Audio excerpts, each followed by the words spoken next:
మచిలీపట్నంలో గీత దాటిన పోలీసులపై మండిపడ్డ మాజీ మంత్రి పేర్ని నాని. చలో మెడికల్ కాలేజ్ కార్యక్రమం చేపట్టినందుకు మచిలీపట్నం వైఎస్ఆర్సీపీ నగర అధ్యక్షుడు మేకల సుబ్బన్నపై అక్రమ కేసు నమోదు చేసి అరెస్ట్. ఇంట్లో పెళ్లి ఉందని చెప్పినా వినకుండా సుబ్బన్నకి నోటీసులు ఇచ్చి స్టేషన్ కు రమ్మని అరెస్ట్ చేయడంపై స్టేషన్ కి వచ్చి పేర్ని నాని ఆగ్రహం. మెడికల్ కాలేజ్ ధర్నా కేసులో వైసీపీ కార్యకర్తల్ని రోజు స్టేషన్ కి పిలిపించి వేధిస్తున్నారని మచిలీపట్నం ఎస్ఐపై మండిపడ్డ మాజీ మంత్రి పేర్ని నాని.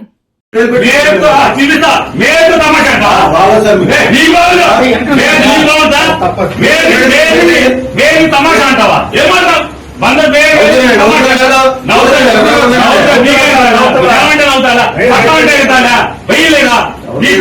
మీ చేతిలో తీసుకుంటారా?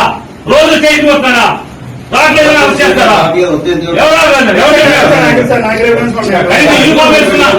అబద్ధం లేకుండా శిశు కూడా ఎత్తి ఎందుకు వచ్చారు అందుకు వచ్చారని మాట్లాడు. అందులో చెప్తుంది మాట ఎవరు తెలుసండి అనుకుని నవ్వుకున్నారు వాళ్ళు. వాళ్ళు నవ్వుకున్నారు వాళ్ళు. ఏం పర్లేదు తెచ్చే రోజు అనుకుని నవ్వుకున్నారు. అవునండి నేను అప్పుడు గుర్తుపట్టాను. రోజు వస్తాను కంగారు వేస్తారేమో అంతేనా?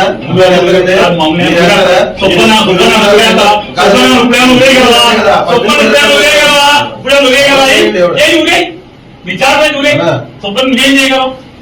ఏం ఉరేస్తావేంటి? ఏం చేయగలవంట? ఉరేయగలవా? వారం రోజు సోమవారం దాకా జైల్లో పెడతావు. అంత మీరు చేసేది సబ్ జైల్లో పెట్టగలవు. అంత మీరు చేయగలిగేదా? ఉరేస్తారా? ఉరే చెప్తాను.